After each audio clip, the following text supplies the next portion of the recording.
Mon père me racontait qu'au sortir de la Deuxième Guerre mondiale, il avait été élevé au lait en poudre américain. Une grosse pénurie alimentaire sévissait à l'époque et les laits Care, Lactogène et Unra étaient fréquemment utilisés par les mères de famille pour endiguer une forte épidémie de mortalité infantile.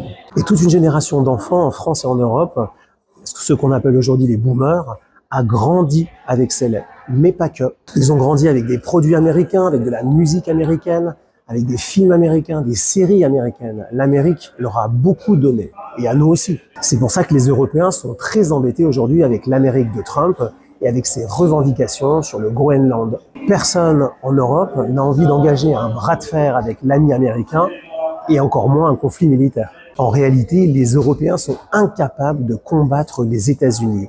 Rien que d'y penser, ils sont tétanisés.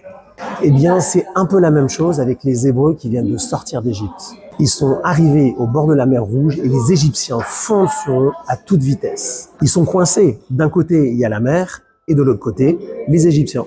Les Hébreux comptent 600 000 hommes, de surcroît armés. Et malgré cela, ils sont incapables de combattre les Égyptiens.